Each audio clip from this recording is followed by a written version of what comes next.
teenagers to the basement when I'm doing the podcast. I used to do it down there when I had my 80s background down there, but then I don't know, they're always like, and then I don't have carpet in my house. So every little step that anyone takes is every little step you take. Every little step you take. Yes. Is it magic? Yes. Yes. And then we got a new giant dog. Cujo? Part Tibetan. Listen to this. My son comes home and says, I brought a dog home. And we're like, no, we didn't want a dog. Okay. We have a Shih Tzu. Brings home a dog that is part Cane Corso, part Tibetan Mastiff, and part Great Dane. Yay. Yeah. So, yeah, I know. I saw your eyeballs go real big. Did you see the video I literally put out like a day or two ago? No. It was about when I was a kid. I'm like, I don't know what it was about the 70s and the 80s, but there were stray dogs everywhere. Oh, probably yeah. because Bob Barker had not yet told us to get our pets neutered and spadered. Yeah. The video was literally about me dragging dogs home. I did it constantly. And every morning I'd wake up and they'd be gone. Because my mom would be like, yeah, no. And what happened to the dog? Well, it went upstate. The owner came and took it upstate. But I'm like, we live upstate. He's living on a farm. Mm-hmm. Yeah, he's living on. But it's funny that, hey Shay, how are you? What's going on in life? Happy Friday. Welcome to the chat. We're just waiting for people to jump in before we get started. We're just speaking amongst ourselves momentarily. But it's funny that your son just brought home a dog and you kept it. And I literally just made a video talking about how my mom did something with the dogs that I drove home. Chris is on sabbatical this week, so. Yes. We have an alternate reality version of Chris. What are you talking about? That is Chris. That's Chris. That's What's Chris. Got 2 thumbs and ain't what's wrong Chris? With you? This guy. That's Chris. I'm wearing what his in the shirt. Mandela effect are you all talking about? Yeah. Well, you know what? When I was growing up too, there was a whole lot more dogs on chains back then too. I mean, that's all you saw. There was no fencing. There was no pen.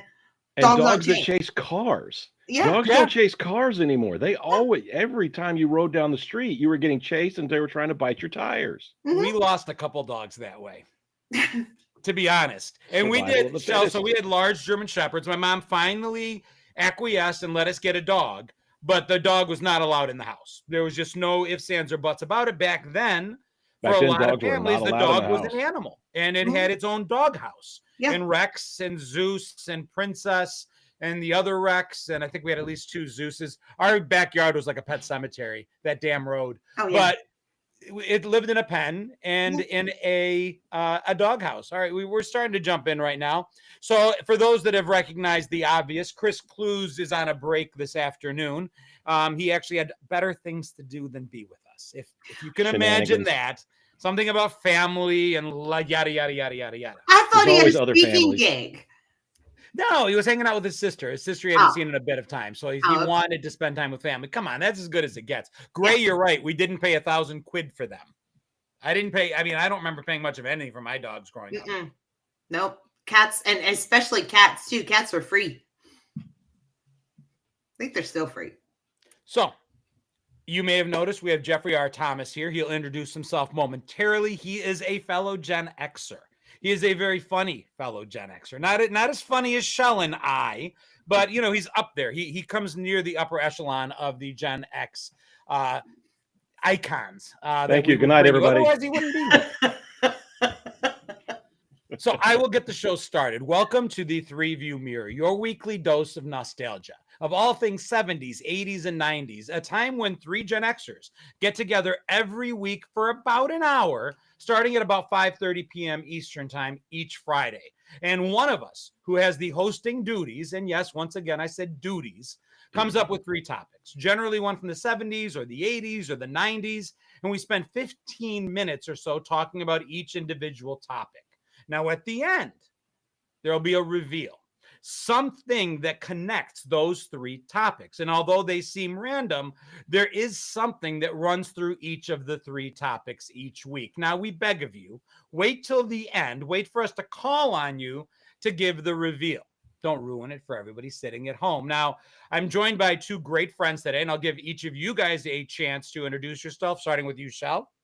Hi, I am Gen X Shell. I'm sure most of you know me by now. My family calls me Rochelle O'Black. You can find me on social media across all the usual channels. And then we have, and I'm not sure what direction you see him, but this guy. Jeff, go ahead and introduce yourself. Hey, bro. everybody. I am Jeff Thomas, better known online as Jeffrey R. Thomas. I'm on all the socials, but I'm most famous on Facebook, and I don't know why. That's just the one that blew up. And so I make videos along with these other two characters and try and bring back a little bit of nostalgia and a whole lot of truth.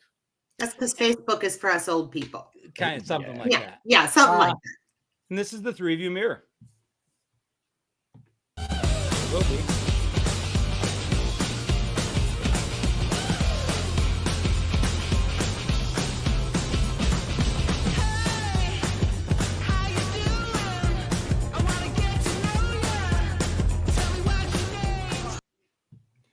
All right, everybody, welcome aboard. I see Kristen, I see Life, I see Mackenzie and Robert and Wirehead. No worries, man. Better late than never. We have the chat filling up. And today, I am your host with the most, and I have three topics that are going to take us back to the era that we grew up in. And I struggled to get these topics. I stressed over them. I slept on it. You have no idea just how much thought and time and dedication I took to come up with these and to make sure that I don't shell this. That was 3 minutes ago. He's scribbling diligently on a piece of paper. So yeah, I think you all know that.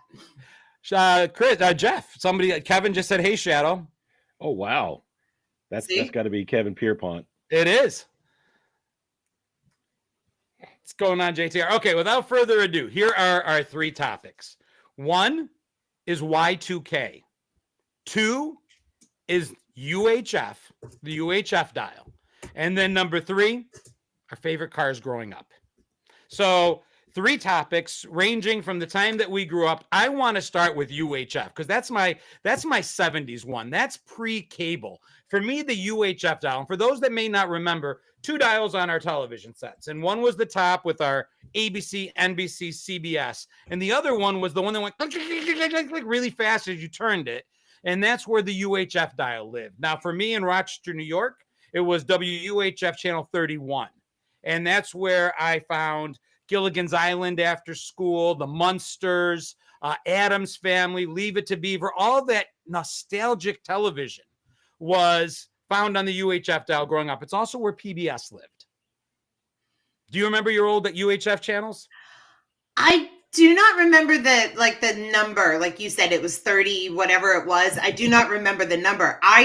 What stands out most for me in my mind all the time is sitting in front of the TV and somebody behind you wanted you to change the channel. And it's the audible click that is most in my memory of all of that.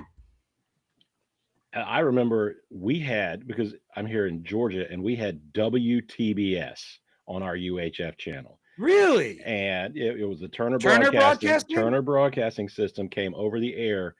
And because they were a nothing television station, as most television stations started, they had the worst syndicated franchises that I have the most nostalgia for. Space Giants, or what was the other one? The not Space Giants, but all the Gilligan's Island, I Dream of Jeannie, because they were so cheap to syndicate at that point in the 70s, because they were long done. But After School was the Japanese television that was horribly dubbed into English.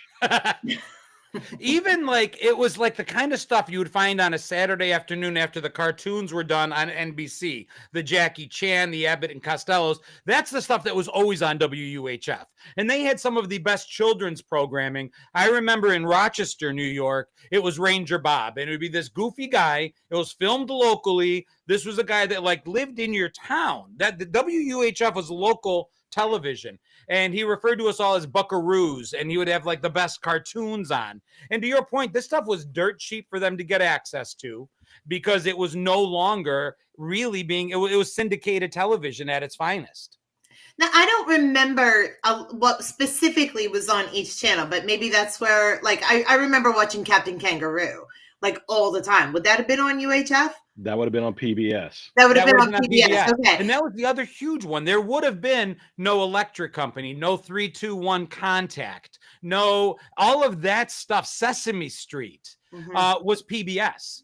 And PBS was on the UHF dial. For me, I still remember it. That was channel 21 in Rochester, New York.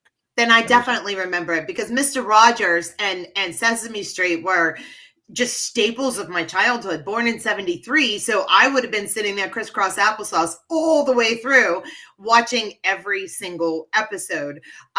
Absolutely, and Mr. Wizard, yeah. Mr. Wizard was another one that would have been on that channel. Mr. Wizard came on Nickelodeon for me. That was later in the 70s and early 80s on cable, because that was more of a northern. Because that was a Canadian show, I think. But I didn't get into Mr. Wizard until late in the 70s when we finally got, the 13 whopping channels of basic cable. April Goes Cowboy Bob and Janie here in Indiana. Even like if you watch the movie from Bill Murray, Scrooged, he's in the big dog costume. That was a UHF show that he was a part of. So that's the kind of stuff they would do there. And I just remember after school, some of my best memories, you'd have to put the top channel on you, and then the bottom dial would work, and you would click over to where you were. And this was an all rabbit ears kind of antenna to jobby. You had to work to get this channel, and it did not have. So our clarity of shows was based on the strength of their signal. And these UHF stations were local, and they didn't make a lot of money, and they subsisted on public broadcasting dollars. So their signals weren't strong. So you would be pushing the tinfoil, the aluminum foil up against the rabbit ears, doing everything you could to get a good signal. I lived like a king as a child because my dad's first job was TV repairman. So we had a 100-foot trellis in our backyard with an antenna on top of it. We got crystal clear broadcasting on our giant 13-inch floor model television. We had the best picture. We never had to worry about the rabbit ears until the floor model TV broke and you had to put the smaller TV on top of the rabbit ears. Yeah. But I mean, so PBS, Mr. Rogers was one of your favorites, Shell. Oh, absolutely. Okay. I wasn't a big Mr. Rogers guy. His birthday, I think, is today. So we're celebrating his birthday in memoriam today. Oh, I didn't know that. I was more Captain Kangaroo, picture pages with Bill Cosby. But like UHF just fell into so much of our pop culture. There was even a movie that was made that was dialed UHF. Weird Al Yankovic had a song parody called UHF. I could still remember the music video. Pretty iconic. And for me, it was just in a day that we grew up without cable. We didn't have access to streaming every television show. We couldn't look everything up on our phones, right? And yet, we knew about pop culture going back 20, 30 years. I would say that without access to all of this, we still knew more about pop culture than the kids do today. And a lot of that is because of the UHF dial and that cheap television programming. We knew Dennis the Menace, Leave It to Beaver, My Three Sons, the Munsters, the Addams Family, shows that existed 20, 30 years before we were ever born and shown only on black and white. Mm-hmm.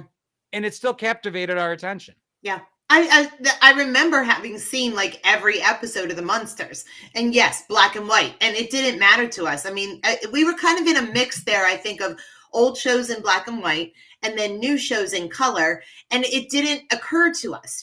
Our parents grew up in black and white. And I think we just transitioned over by watching all those older black and white shows before, the color really was the thing. Romper Room too. Romper Room. Would that have been on UHF or would that have been? Yes. Yeah, love Romper Room was PBS. I see Janie and I see Jono and I see Shell and I see. Yeah. No. Yeah. Correction. Nobody. I waited for her to call my name for years. Never called my name. So it's just a childhood disappointment that I've always had. Never called Rochelle. You also never got to see your name on a license plate hanging in a gift shop. Is that right? No, I did not. No pencils, no lunch boxes, no personalized little license plate in the back of my banana seat, big handlebar bicycle with the tassels hanging out of the side of it. Nope, no license plate on the back for me. But you were immortalized on Seinfeld, finally, as Rochelle. And spelled your way. Yeah. Like I know Rochelle's with an A, and I knew a Rochelle that I dated that was actually named after her father, Richard, and they just made it Rochelle with an I. Huh. You're Rochelle with an O. No, I'm A. Oh, then why Rochelle was with an O? That's what I In fact, meant. you spelled it correctly on my thing, John. No, I know how to spell your name. I meant the Rochelle. Oh, was it Rochelle on there? It was Rochelle, her erotic journey from Milan to Minsk. That's right. That's right. Three Stooges, that was a UHF staple. Little Rascals was a UHF staple. If you watched Little Rascals, you saw that on UHF. Well, then Fox came along. And the way Fox Television made room for a third network is they started cobbling up. They bought all these local affiliates and kind of turned it into a fourth network. That's why it's Fox Television. All of the UHF dials were Fox affiliates. It was WUHF Fox Television, Channel 31. I remember, too, one of my favorite things was all the Godzilla movies. Yeah. Godzilla versus Mothra. They were always on in the afternoon. It was usually after the Stooges, which is funny to think that we grew up on the Stooges, too. We watched the Stooges, and then right after that was all of the Godzilla movies. And we had no problem with Godzuki. The what? We had no problem with the black and white aspect of it because I guarantee you every last one of your first televisions that you had in your bedroom, when you finally got a TV in your bedroom, was a black and white TV. Mine was a 19-inch black and white Emerson. Yes, along with the phone, when you finally got a phone in your room, and it was that one where you pressed the button and had to wait for the 9 clicks, and then you had to wait for the 8 clicks. Instead of the rotary phone, we got the new updated clicky rotary. People in chat, our fourth hosts, our virtually live studio audience is chiming in and just naming a lot of shows. I think if I had to pick one favorite show that I could only watch on the UHF dial for me growing up, it was Batman. Batman, the 60s series, was always for us shown on Channel 31. And I watched that. The only bad thing about it was the way they showed it in syndication there was it wasn't always in series. So if you remember that Batman show, it always left off on a cliffhanger. And it didn't always mean that the next day I would see the answer. So you would see them disjointedly out of order. But whenever Yvonne Craig was on as Batgirl, that was a good day. That was a very good day. I see in the chat, I see Ultraman. And I was thinking of Spectre Man as well. That was on TBS, which was an Ultraman knockoff. The Cisco Kid, F Troop, Abbott and Costello, all the stuff from the 30s and 40s. 50 years on, 40, 50 years on, we knew front to back. We knew episodes that we would sit down and watch. We knew what time of day it was without wearing a watch. So we knew to go in because either Mr. Rogers was coming on or Sesame Street was coming on if you were a lot younger. And then in the 80s, of course, we had Bob Ross come on in the afternoon, and that was nap time. Loved Bob Ross with the happy little tree. That was PBS too, wasn't it? That was PBS as well. Bob Ross and William Alexander. Yeah. And everybody always talks like the Gen X trope is that we grew up with 3 channels because everybody's remembering ABC, CBS, and NBC. The thing about UHF is I would challenge most people to realize that at night, yes, they were watching those 3 channels because we watch network television at night. During the day and in the mornings, I would bet PBS and UHF were probably on more often than not. Yeah. That's what we were watching. I just don't think we all realized that it was the 4th and 5th channels that we were seeing. And that's where we would see all of the telethons too. Yes. The Jerry Lewis telethons and the, different celebrity telethons that would come on. And that was usually your signal to turn off the TV. It's time to go outside. It's time to play because there's nothing else on for you to watch because you're certainly not sitting and watching the telethon. I sat and watched the telethon. Of course, I loved I did. And like when PBS would run those telethons, sometimes that's when they'd put the best stuff on. The George Reeves Superman was also on PBS, was also on UHF. And a lot of times they would show it during the telethon because they would show you the best stuff. And like, if you donate now, we'll send you a VHS copy of George Reeves Superman. I mean, that was the best stuff for me. I Love Lucy. I watched on WUHF television. Yeah. Yep. I loved watching the Jerry Lewis telethon because of Charo and the Solid Gold Dancers. Yeah, Charo was a big figure back in the day. I mean, you forget how pervasive she was in all the things. And what did she do besides she just showed up on telethons and on Laugh-In and on sitcoms and just out of nowhere as cameos. And she would have had a successful career of doing Hoochie Coochie Coo. Yeah. Do you know what her Coochie Coochie was? I think that's another show, John. It was her dog. Her dog's name was Cucharillo, and she would refer to it as her Coochie. I would have assumed it was her cat. Okay.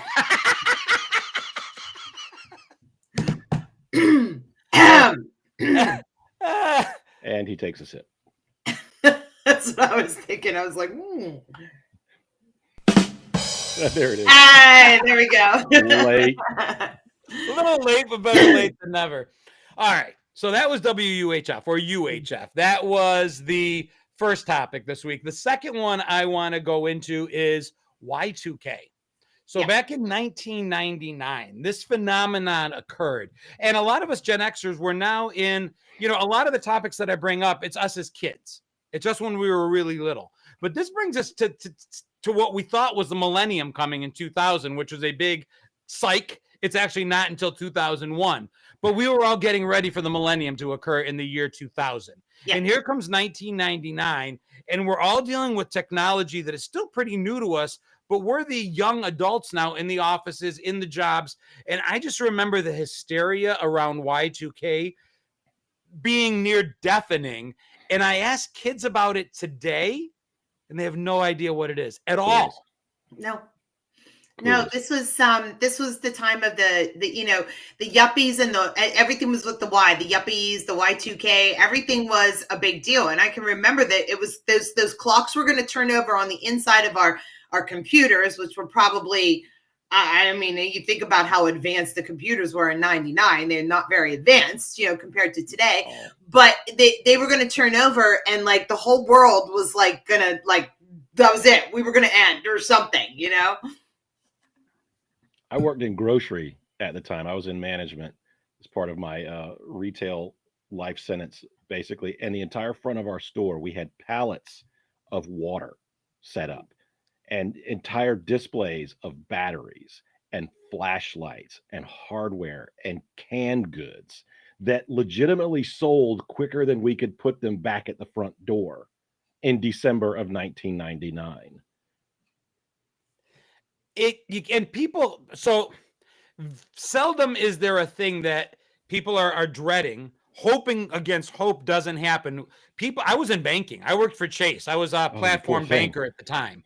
And we had, especially the older people coming in and we had to get so much extra cash because I don't think what people realize is we don't have your money. Like people assume their money is sitting at the bank. Your money's not there. A very small percentage of your money is there. And to JTR's point, people view Y2K as a disappointment when the disappointment should have been if your money disappeared. The fact that your money was still there in the morning, the fact that the world didn't fall into chaos should not have been a disappointment. And yet people woke up that morning and they're like, there was nothing.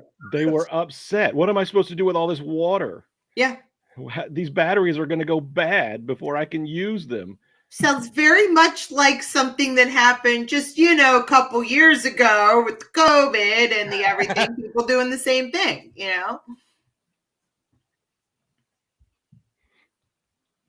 I remember 1999 not having Prince played as much as it should have been that year. Was it out? You almost never heard Prince sing 1999 it was on so the radio. old by then, right? Yeah, it was. It was considered old, and nobody listened to it. But I thought that would be the song of the year. Well, especially because, so his idea, what did it mean? His song meant at the time that he wrote it in I think it was 83. 83 was party like it's going to be the end of the world, and he gave us that warning in 1983, and nobody even gave it a second thought. In 1983, he's talking about partying like the world is coming to an end, and that year would be 1999. And at the time, he had no idea why, and nobody took it as under advisement that maybe there was something they should be looking at. Now, the reason is, if I'm remembering correctly, most computers started out as a binary function, the languaging. If you looked at BASIC, it was binary, 1 or 2. Mm-hmm. And from that stemmed the fact that the year, they wanted to preserve memory. They wanted to preserve all these things. So years in computer memory was just 2 digits. Yeah. So 80 was 1980. 90 was 1990. 99 was 1999, and 00 was 1900.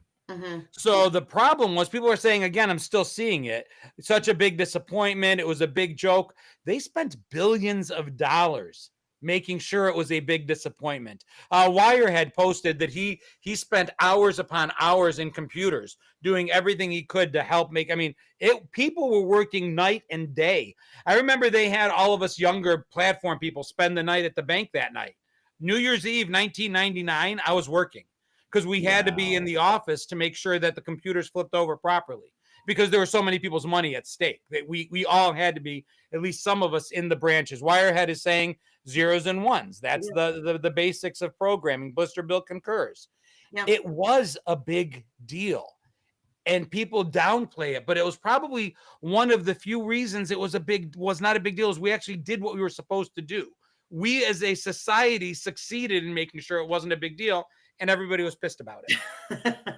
Because remember getting upset that nothing happened.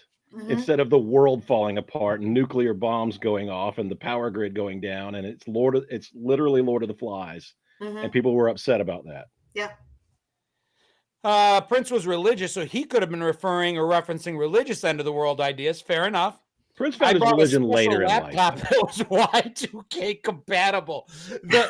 The terminology at the time that God bless you, Kevin Pierpont. Now, you just woke up a memory in my brain. If you went to like Best, well, it wouldn't have been Best by then, Circuit City or Computer City, and went shopping, you would see labels that said Y2K compliant, Y2K compatible, and they were like twice as expensive. Yes. I went to the Gateway store and bought the brand new Gateway computer that had this rapid fast 56K speed that was luckily Y2K compatible. You could download your porn in less than 15 minutes. There was no porn to be downloaded. There wasn't. It was pictures. It was all pictures. There was no video. The porn was in the woods. There were magazines that just in the tree house in the woods. But take a hike in the woods, you'll find an old Penthouse magazine thrown somewhere. Somewhere along the way on your hike, there's boobies. In a makeshift fort that someone built and is just handed down from generation to generation. And then the other part of it was that little bit. I remember thinking, oh my God, we're entering the new millennium. It's the year 2000. Because I remember as a kid in high school, even being like 17 and 18 and like doing the mental math, which took me much longer than it should have, to figure out how old will I be in 2000? Yeah. Because 2000 seemed so far away. Yeah. We had Space 1999. We had 2001 Space Odyssey. We had all of these shows that portrayed 1999 and 2000 as being so incredibly futuristic, with the bubble cities on the moon and underwater and and nothing. No. It was just like 1997 and 98 and 99, and nothing changed. And I would be remiss if I didn't remind everyone here in the chat that was 25 years ago. Yeah. Do you know what kids refer to that as today? A quarter century. The late 1900s. The late 1900s. Do you remember when we were kids and we'd meet some really old person that was born in like 1898? And we're like, you were alive in the 1800s? Yeah. Like the grandparents, like, 1920s, they were born in the 1920s, and, you're like, wow. And, my kids, from me to them to me to my grandparents, like they were actually, there was less of a gap than there is, it's horrifying. So first of all, American Voice mentions he was a firefighter, and during Y2K, as soon as there was a transformer that blew out, killing the lights at midnight, scaring the hell out of half the town. I think that's awesome. Second thing that April just reminds us of is Y2K insurance business. That was also a thing. Yeah. You could have bought Y2K interruption insurance, and it would have provided you money to get back up to speed, money against lost income, all that stuff. And I remember people bought it. Listen, I was old enough then. How old would I? I'm sitting there and counting. I was close to being old enough then. Yeah, no, I was old enough then that I could have actually thought of that idea. And I'm mad at myself that I didn't think of that idea. And now I'm just broke as shit. You know what I mean? So Could have been selling Y2K insurance all along. It's just, I'm still shocked that as part of pop culture, that it disappeared as a concept so fast. Like we lived so, and then like I said, the actual millennium turned on 2001, so we all screwed that up. Yeah. We all were ready to ring in the new millennium, and then some genius is like, no, because it starts with 1, not with 0. 1 was the first year, not 0. And I remember not quite understanding that concept, and just 2000 being like, was the last year of the 90s, basically. Correct. Yeah, and that just seemed wrong to me. But it's faded. It's gone. No, I'm telling you, you ask kids what Y2K is, they think you're saying WHY. They're like, Y 2000? Yeah. I don't know why. Why 2000? I'm like, no. It's like some emoji thing probably now. It probably means something completely different when we mention Y2K versus them mentioning Y2K. Who knows? You know, I really thought that if we survived, that Y2K was going to be the introduction to all things cool, including the hoverboard, Andrew. Yeah. No. Mm-mm. Yep. That's what's the big. Now 25 years later, still no. No. Still no hoverboards. Still no jetpacks. We're still not traveling in tubes. 10 years. We don't eat our meals as a pill. Marty was on the hoverboard. In 2015, we still don't have them. Yeah, Marty McFly's hoverboard was 2015. He went far into the future to the distant year 2015. Yeah. That was 10 years ago. 10 years ago. Far into the future. All right. So that brings us to the 30-minute mark on our show today. So keeping track of time is something I like to do because, again, just like I put so much thought and time into my topics, I like to be, aware of what's going on and keep us moving. Shel, why do you always give me a dirty look just because it's so easy for me? It's not my fault. Nothing. You were literally scratching the topics down 30 seconds before we went live. Mm-hmm. Yes, but look at the work that went into them. Look. I know. Tell me this isn't the definition of a beautiful mind. You put more work to making sure the pen had ink coming through it. All right. Eli says not even a flying car, which is as good a transition as I'm going to find for our next topic, which is cars. It didn't matter if you had a truck. It didn't matter if you had an old school Mustang. It didn't matter if your parents were loaded and they bought you something. We all, first of all, our first cars, I don't care what piece of junk you drove. The fact that you had wheels that were yours and not just borrowed, your car sitting outside in the driveway that you could just get into and take off at will was absolutely incredible. My dad was a car fixer-upper that would get cars out of junkyards, and for spare money, he would fix up old cars and then he would sell them in the front yard. I mean, that was one of the ways that, spare money was got around our house. My dad was like, handyman.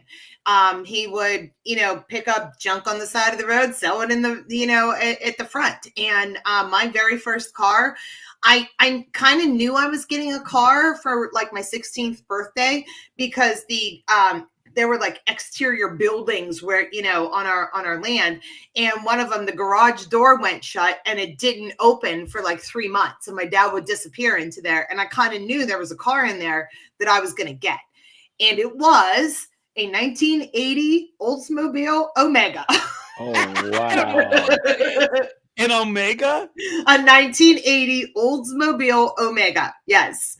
And after, and long story short, that got wrecked, blah, blah, blah. And then I ended up, somebody else just mentioned a Dodge Duster. I had a 1986 Dodge Duster was my second car.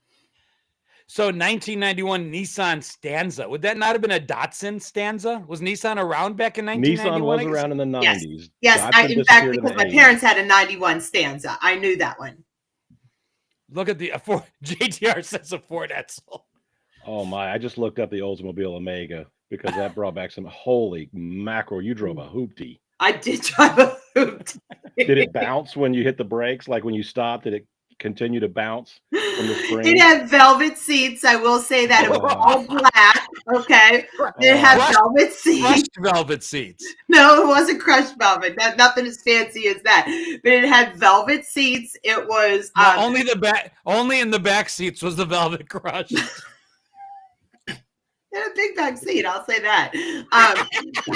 Don't say it, but hey, the car itself, I was so proud to drive it though, because I knew that my father had fixed it up for me. It was it was awesome for me, and it wasn't months later that it got wrecked. I got sandwiched in between two cars, and if it weren't for that car, I probably wouldn't be here today, because I went up.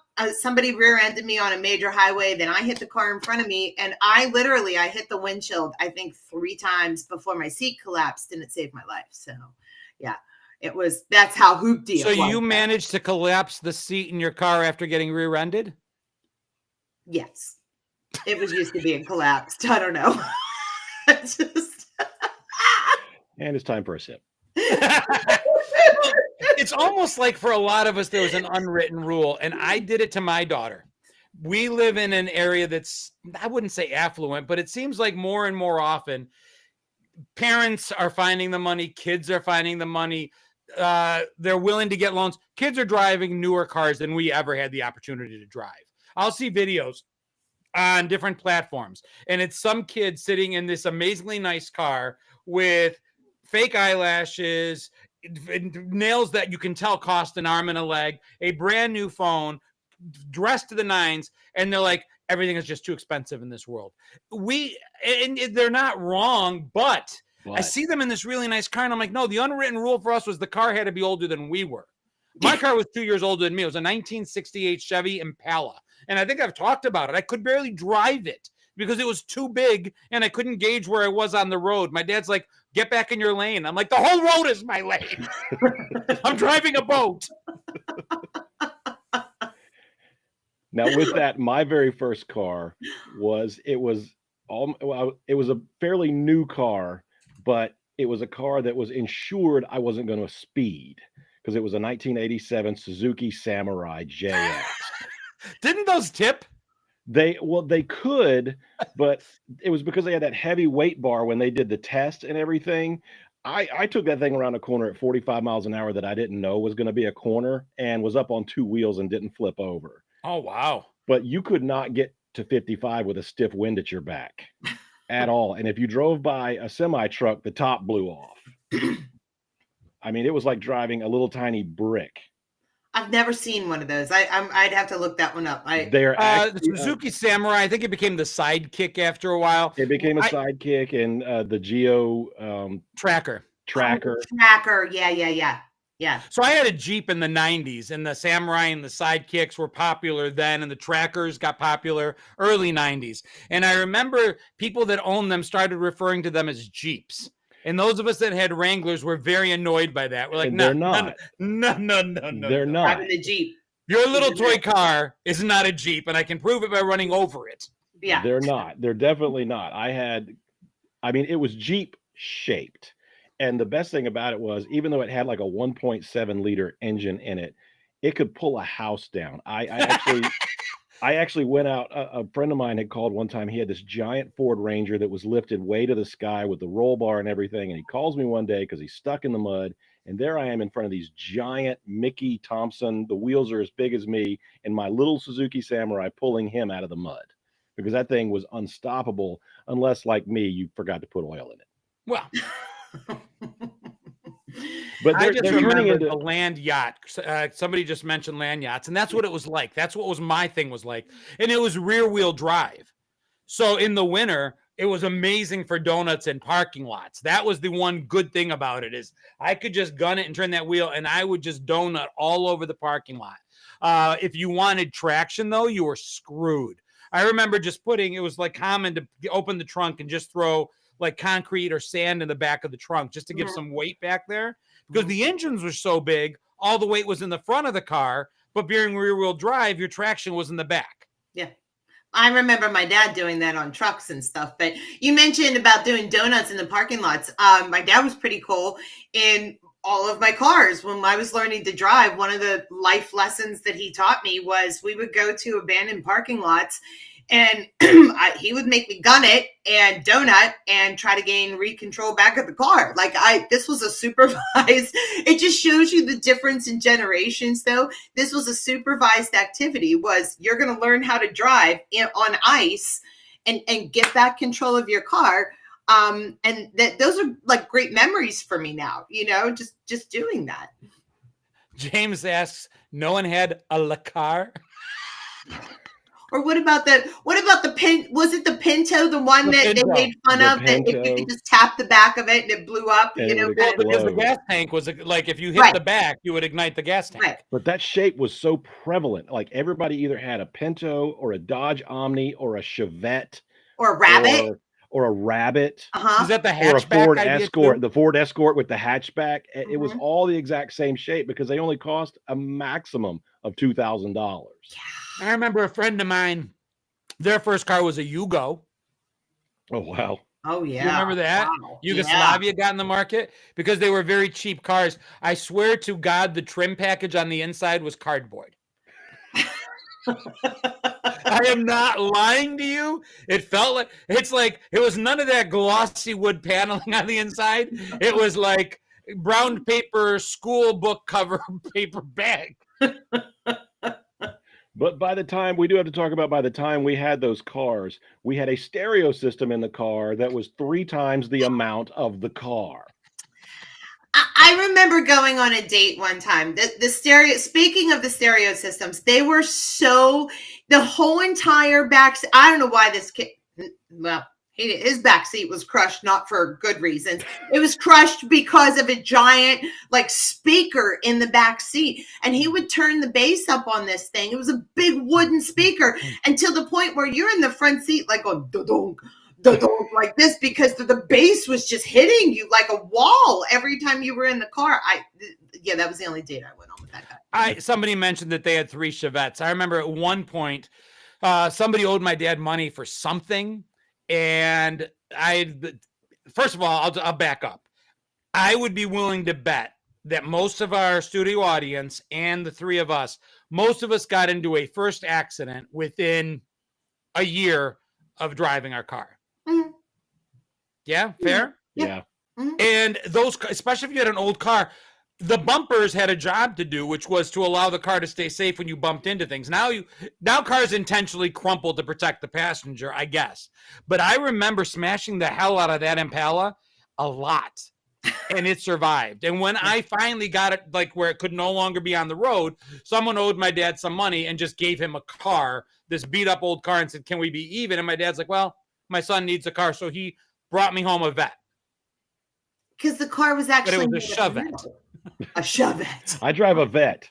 Chevette.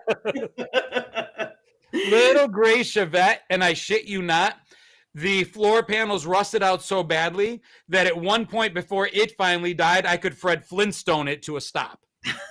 I could see the ground going by as I looked down driving. People back then would do you a favor by giving you a past inspection sticker, putting your life at risk and in peril, but it was considered a favor. Yeah. No, I remember inspection stickers being sort of like something my dad never really had to do. He had an in, and they would just be like, yeah, here's your inspection sticker. Here, go put it on whatever vehicle it is that you happen to be working on at the time. Here you go, So, yeah. How many cars have you owned? Me? Oh. Yeah. Jeff, think of the number. Oh, my word. Yeah.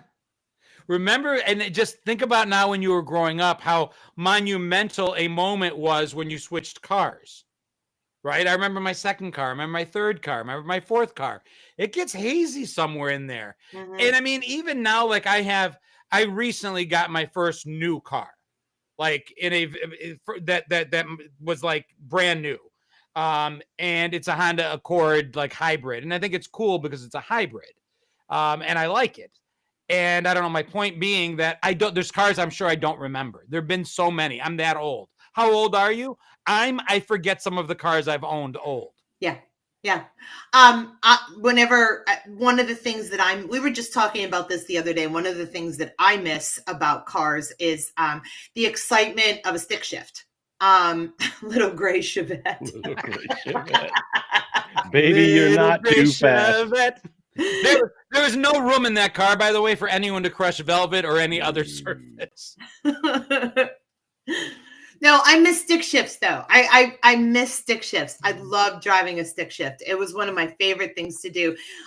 When my second car, the Dodge Duster, was a stick shift, and we were talking about it. My dad we had a stone driveway that was up on a big hill, and basically he said, "Here, drive all around the yard, and when you get to there, if you don't throw up one stone, you're good to go onto the road." That was it. Those were my driving lessons on a stick shift.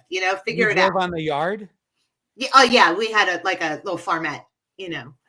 And we could drive all over the yard. So, yeah. Your upbringing scares me. I know.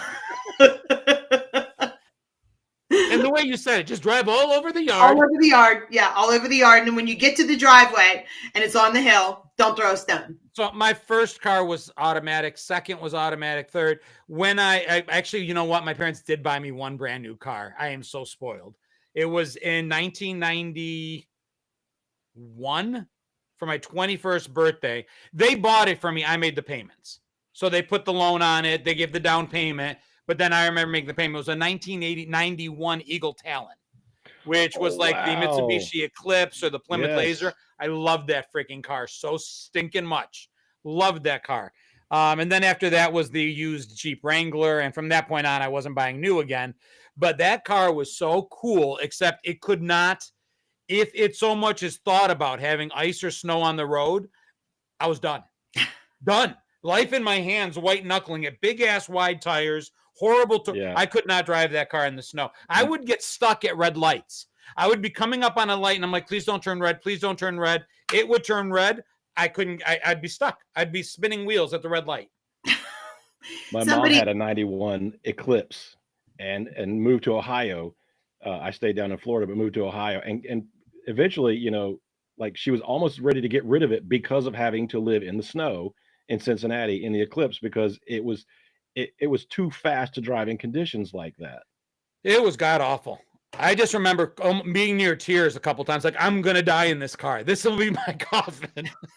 But she did trade it in. I talked her in. I had moved back home to go to college, and I talked her into trading it in for a 95 3000 GT. Oh, from bad to worse. Yep.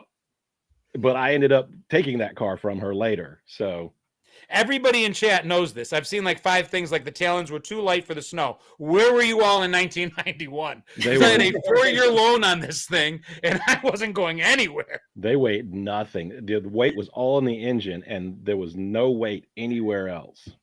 Now, speaking of, no matter what kind of a hoopty you drove, okay, no matter what it was, somebody mentioned in the comments, they said that a stick shift would be an anti-theft device today. Like that, nobody'd steal the car, and we were talking about the emergency brake, and it was a bigger deal back in the day when you had a stick shift to use an emergency brake. Now they're almost like, who uses an emergency brake? I don't know. Nobody uses them. But then I remember the other anti-theft device of the 90s, which was the club. The club. The club. Tell me you didn't have a club on your car, because it was almost cool to have a club, even though you were driving a 1980 Oldsmobile Omega. Nobody wanted to steal your car, but you put a club on it. It was you put a club on it. I was probably within the last. It may have been on our show. I was talking about why the club wasn't more popular than it should have been more popular even than it was. And Chris informed me of the fatal flaw of the club that shows you how stupid I was. I never would have thought of it. I'm like, but you're not, you could not slice open a club. It was impossible. And Chris goes, no, but you could the steering wheel. Yeah. That's what people did. A little 1-inch piece of the steering wheel, boom, you're off to the races. Yeah. Yeah. I never would have thought of that. Yeah. I saw that one time about somebody doing that. Yeah. Shows how stupid I am. I never would have been a good thief. What was your envy car, though? What did you want, both of you? What was your car that you would have loved to have had and never got back then? I finally got it. The Jeep was to this day, if I ever get stupid money, if I ever get money that I can spend on me and not feel guilty about it and have it be completely and totally impractical, I want a 1989 Jeep Wrangler. Nice. And I have 4 Jeeps now. So that was like a goal in life because the Suzuki Samurai got me into wanting a Jeep. However, at the time, I'm fairly certain I was jealous of the kids who had the 1987 Camaro IROC Z Oh, yeah. with T-tops. T-top. Is it the eagle on the front? Is that the one? No, that was a Trans Am. That's a Trans Am or the early Firebirds. But the IROC Z was the fastest production model at the time before the Ford Probe came out and ended up being the fastest production model car. My brother had a Probe. The year before I got the Talon, he got the Probe. Our little diner was doing very well that year, and my parents were more than happy to get us started because, I mean, we worked the bar. Somebody said my parents never bought me a car. I just want to reiterate that I made every payment. They just went with me and had the credit to get the loan because as a kid, my parents didn't do anything to establish credit in my name. They never really walked me through that process. I started to finally develop credit in college for myself. And I think it was a Sears credit card that got me on my way towards having and then losing and then rebuilding my credit. Same. Sears credit card.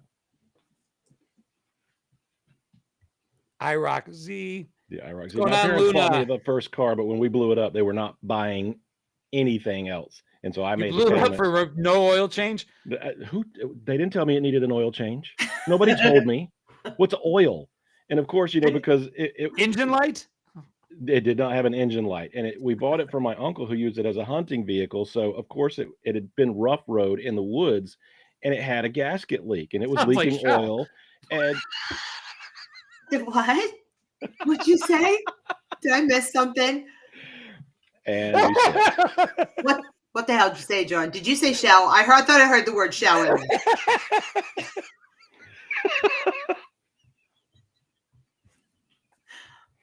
All right. Is this a drinking moment? Do I need to take a drink? And we take a sip. And we take a sip. He said that the car had been rough road in the woods. And I said, sounds like shell.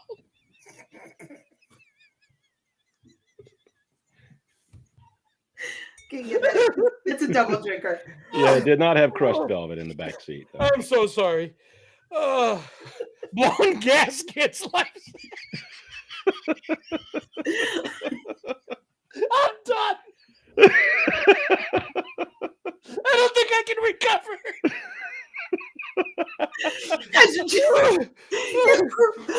It wasn't the gaskets, it was the headers.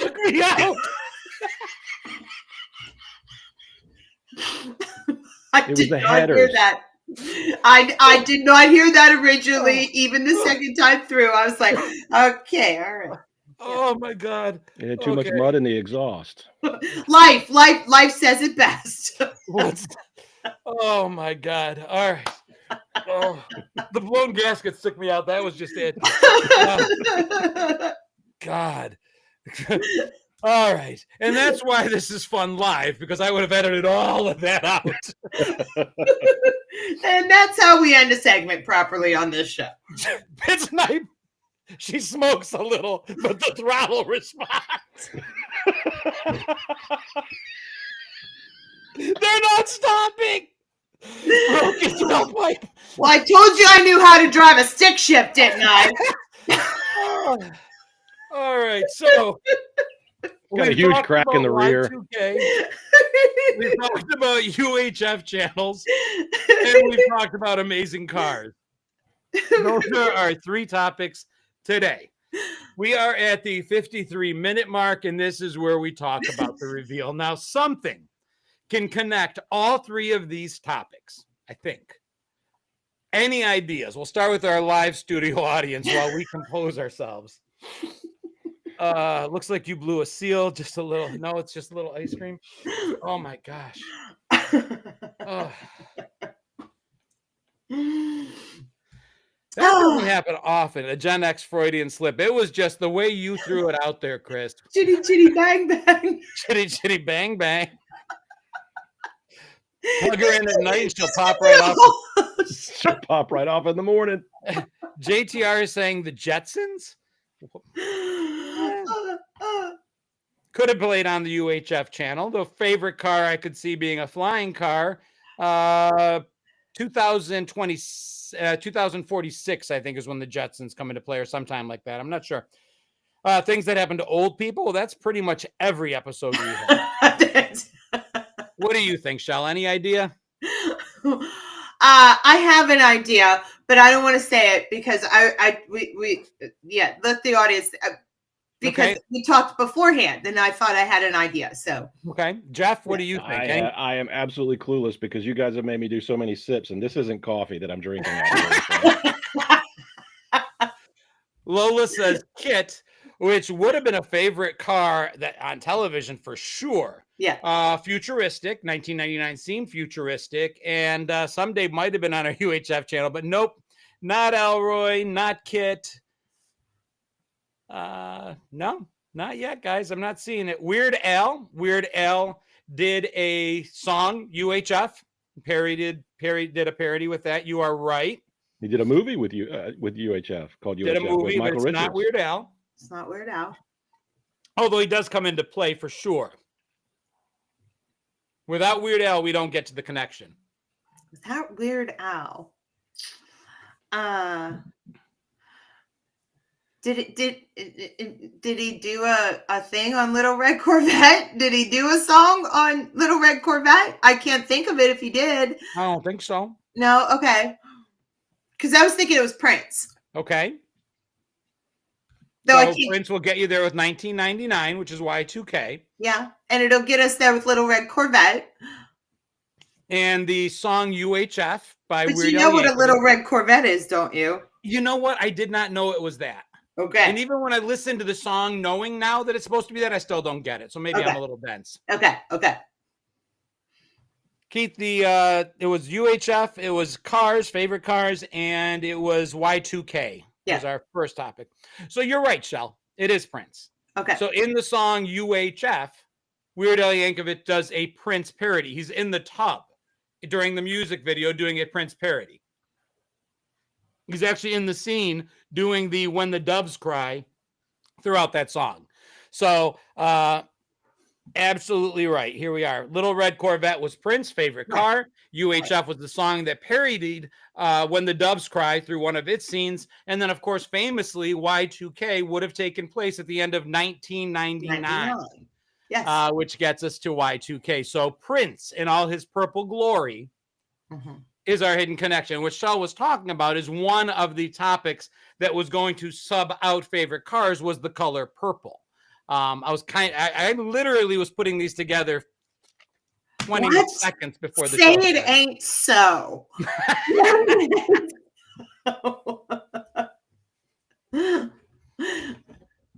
So that's the topic. And now we can talk about Prince for a few minutes. That I'm telling you, any videos that I do, if Prince is mentioned, if Prince comes up, if Prince is anywhere at all, the amount of women primarily that will come out of the woodwork and be like, he was it, just blows my mind. Yeah, old school, you are right. It was only a visual parody, not an audio parody, which is kind of special. And he still needed permission from Prince or sought it out. He asked Prince for permission to redo that scene. So I thought that was cool too.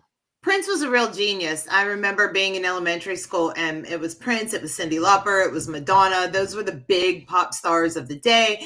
And Prince was the only person who, I think you've mentioned it before, John, like the only man who could be like 5'0" wearing high sparkly purple heels. Chaps. And we were all assless chaps or something. And we were all swooning over him.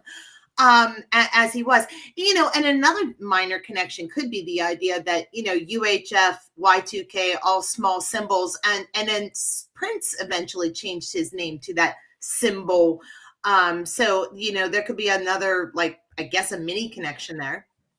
I don't know what the symbol actually meant. We didn't fully know the genius of Prince until almost recently. I think, for me personally, we took his genius for granted growing up because he evolved.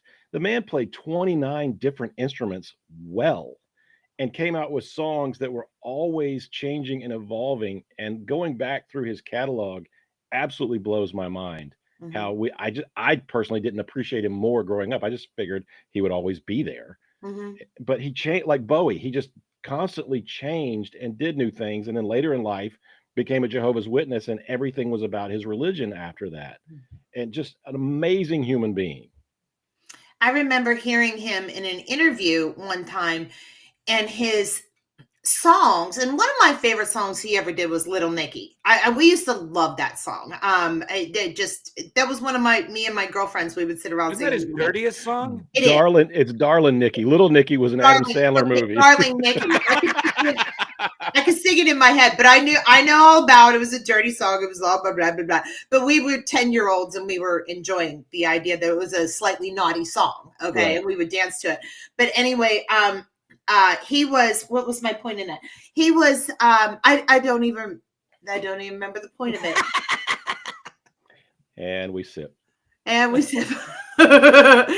he was I remember hearing my very first interview of him, and his voice didn't match what my expectation of what his voice should have been. Darling Nikki, when he spoke, he was such a soft-spoken man. Look at that Michael Jackson voice. I think they both had the same very soft-spoken, even their persona, their live, like in-person talking persona was so different than what you saw on stage. Yeah. Like I remember there's a Dick Clark interview where Dick Clark's asking him the first time he ever appeared on Bandstand, like, I heard you play a few instruments. And he's like, yeah, a few. And he's like, well, how many? And he's like, I don't know. He's like, well, more than 3. And he's basically like, all of them. All of them.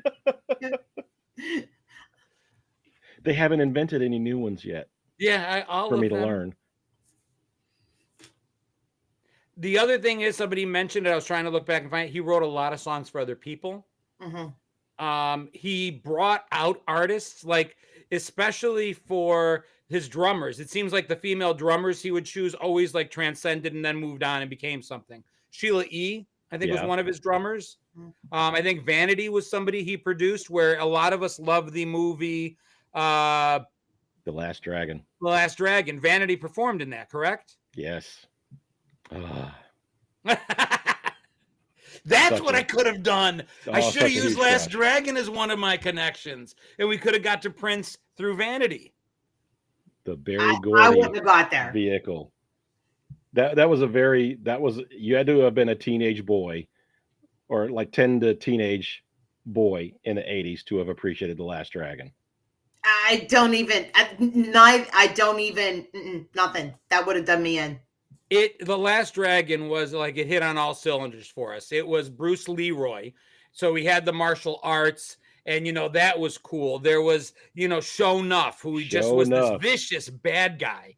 There was like the mysticism when he started glowing orange at the end. There was the beautiful woman in Vanity. There was the music. All of it fired on all cylinders. If you were a 11 to 17-year-old boy, that movie did it. And I remember that in Webster, New York, Lowe's Cinema, it was like the closest. We had to drive an hour to get there, but that's where we could see it had like 9 or 10 different theaters. It didn't matter what movie we went to see. As soon as we were done with the new movie, we'd slip in and watch wherever Last Dragon was at that moment. We would just, as long as it was playing, we'd go see that too. And don't watch it today if you've never seen it. It's awful. You have to have seen it. You have to have seen it in the 80s. Is it really that? I've not seen it in 30 years. To have that nostalgic fondness for it, it's terrible. Like most of the movies we grew up like watching. I have not seen it in 30 years. I've never seen it at all. Don't watch it, Shell. But John, you'll love it. Like watching it again. We had to do a live viewing of it, Shell. Yes. And we'll get Chris back on here and do Dirty Dancing then too. And then we'll watch Beaches and watch you cry. Blues Brothers. Somebody earlier said, have you seen it yet? And no, still not yet. Wait, that was a question that they wanted to ask in the comments earlier for Jeff. Was because Jeff, you understand, last week I was in charge of the topics, and one of them was the Blues Brothers movie. And John has never seen it. I don't know what side but he's never seen it. He's never seen the Godfather series either. No. Right. So he never saw it. So yeah.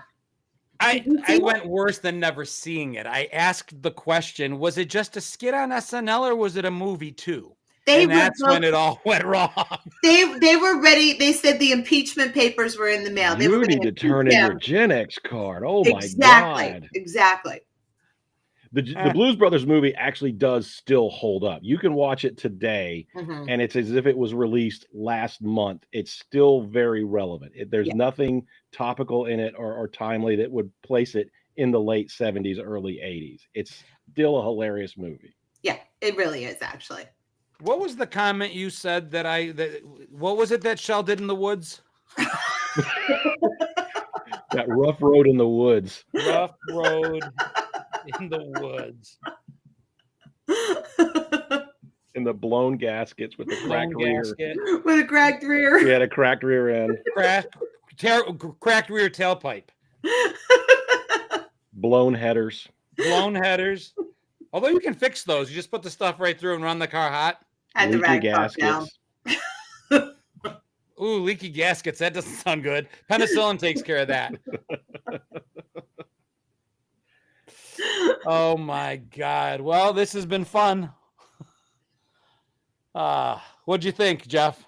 I like it. I've because of my past, and we'll get into that some other day. I've done plenty of podcasts, so I'm actually quite comfortable doing this. I have no fear of cameras or microphones or anything like that. So I'm welcome to come back anytime anyone wants. Had I known and properly prepared, one of my topics was going to be Sid and Marty Krofft. Woo. Another was going to be the $6 Million Man. And then the third was going to be Andre the Giant. Do you know what would have connected those three? Bigfoot. But that was instantaneous. Dear Lord, that was so good. I know, because I was on the phone with John earlier today, and I said, hey, why don't we get at Jeff? Because there's got to be something that we could, pick on him about or something. Anybody that is following me would have picked it out immediately. They would have gotten it in the first 30 seconds. I'm like, you know what? It'll be too easy for him. Of course he's going to pick Bigfoot. Yeah. It would have been way, way, way, way, way too easy. But I was going to throw you a nod. And that's the only reason I came unprepared, was I was working so hard to put that together. It's my fault you are unprepared. I have my stuff done, in the bag, written out, footnotes, headers, the whole catastrophe, weeks ahead of time. Sounds like an excuse to me. Yeah, at least they match up at the end. Shell. I rocked it last week, just saying. Yeah, did. Well, listen, guys, next week we're back. We should have Chris Clues back, but now it's nice that, we will start building this little pantheon of people that are part of our Gen X community. If you don't already, Jeffrey R. Thomas. That's Jeffrey. ERY. I know.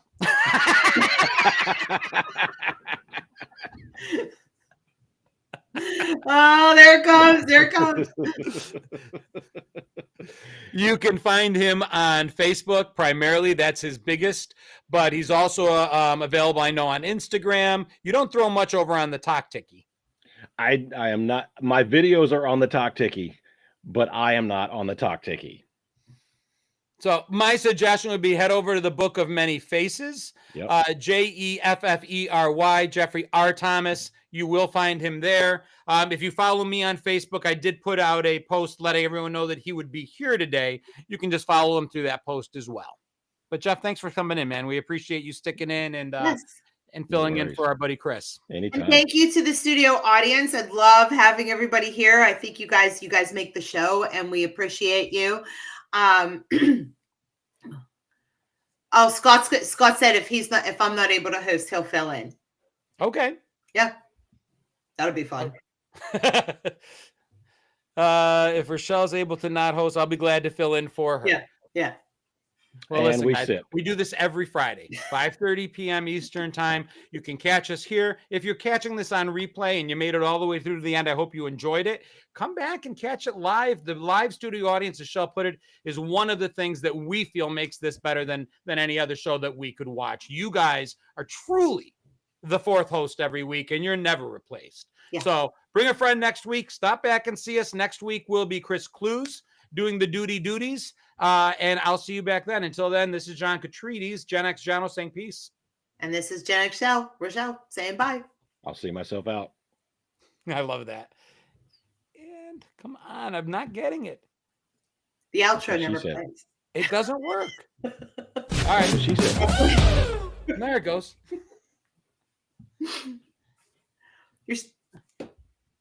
What? Nothing. I was We're going to say, I don't know if you're out. Yep. That wasn't bad. Oh